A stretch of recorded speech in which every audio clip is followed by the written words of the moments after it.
મારું નામ શિલ્પાબેન રાજપરા। આ 5 વર્ષથી અહીંયા દારૂ વેચાય છે। કાલે પણ અમે જનતા રેડ કરી હતી। અડધી કલાકમાં પોલીસ વાળા બેન ને છોડી મૂક્યા અને પાછા દારૂ વેચવાનું ચાલુ કરી દીધું અને હાંજે અમને ધમકી આપી ગયા છે જો હથિયારો રહ્યા એના। તો પોલીસ કેમ કઈ કરતી નથી? એમ નહીં, મહિલાની કઈ જેલ છે જ નહીં? કેટલી જેલોમાં મહિલા છે તો આને કેમ કોઈ નથી રાખતું? અડધી કલાકમાં છોડી દે છે। હોય તો રાજકોટમાં લઈ જાવ, રાજકોટમાં હોય ગાંધીનગર લઈ જાવ, સાબરમતી લઈ જાવ, કેમ એને કોઈ કઈ કહેતું નથી? કેવો ત્રાસ છે? હદ બારો સાહેબ, અમને એમ કહે છે કે આત્મહત્યા કરી વાળી।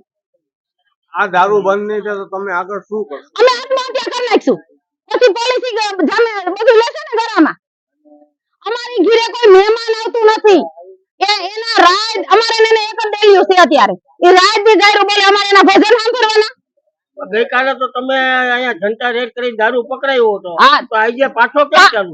એ તો સાહેબ હાંજે ચાલુ થઈ ગયો હતો, હાંજે દારૂ ચાલુ થઈ ગયો હતો અને અમને ધમકીઓ દઈ ગયા કે અમે હવે તમે આવું કઈ કરશો ને અમે તમને મારશું હોતન। પોલીસ પકડીને લઈ ગઈ। હા, તો તરત છોડી મૂક્યા। ઈ કહે છે ખરી કે હું હપ્તા ભરું છું, એમ મને પોલીસ કાઈ નહીં કરે। તો પોલીસ હપ્તા ખાતી હોય તો છોડી મૂકે ને? હે નકર કાનો છોડી મૂકે? આપણે કોકને મારી તો નથી છોડી મૂકતા, જામીન જોઈને 2-5 કલાક રાખવા પડે ને 2 દી રાખવા પડે, આપણને કોઈ નથી છોડી મૂકતો। આને કેમ છોડી મૂકે છે? આવા ધંધા કરવા તો છોડી મૂકવાના। તમારી માંગ શું છે? અમારી માંગ અમારા ચામુંડાનગરની અંદર દારૂ બંધી થવી જોઈએ। અમારે કોઈ દારૂ અહીંયા વેચાવો જ ન જોઈએ ચામુંડાનગરની અંદર। અહીંયા